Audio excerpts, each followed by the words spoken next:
সমাজে আপনি যদি ব্যর্থ হন, তাহলে আপনাকে সাহায্য করার জন্য কেউ আসবে না। কিন্তু যদি আপনি এই সমাজে আপনার চেষ্টায়, আপনার মেধায়, আপনার পরিশ্রমে যদি আপনি সফলতা হন, জীবনের স্বাবলম্বী হন, আপনার কাছ থেকে ফায়দা নেওয়ার জন্য তারা একের পর এক আপনার পিছে ঘুরতে থাকবে। এই জন্য কঠোর পরিশ্রম, মেধা দিয়ে ভালো চিন্তা করে নিজেকে স্বাবলম্বী করতে হবে, নিজেকে সমাজের মধ্যে প্রতিষ্ঠিত করতে হবে। না হয় আপনাকে সমাজের মধ্যে কেহ এক বিন্দু পরিমাণ সিকি পরিমাণ আপনাকে কেউ সম্মান করবে না, আপনাকে রেসপেক্ট করবে না। তাই নিজেকে প্রতিষ্ঠিত করার জন্য নিজেকে চিনতে হবে। অনেক কী বলে সেদিকে খেয়াল করতে হবে না, কারণ সমালোচনা করার জন্য মানুষ বহুত আছে, কিন্তু সমাধান দেওয়ার মতন একটা লোকও আপনার পিছে নাই বা সমাজে নাই। আপনি একটা কাজ করতেছেন, দেখবেন সে সমালোচনা করতে হচ্ছে যে অমুক এই কাজ করতেছে, ওটা তো ঠিক না, ওর কাছ থেকে আমরা এটা চাই না।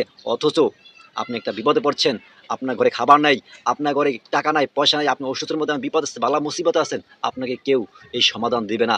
বলবে যে আমরাই তো বিপদের মধ্যে আছি, আমরা কি তোমাকে দেখবো, কি সমাধান দিব।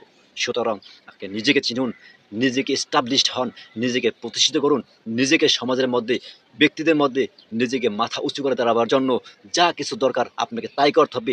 আশপাশে কে কি বলে এর দিকে কোনো ভ্রুক্ষেপ দেওয়া যাবে না, কখনো কান সজাগ রাখা যাবে না। শুধু সজাগ রাখবেন কে, কোন ব্যক্তি, কখন, কেন, কিভাবে আপনার সমালোচনা করেছে, আপনার বদনাম গিয়ে বেড়েছে, শুধু তাদেরকে চিনে রাখবেন, ভবিষ্যতে কাজে দিবে।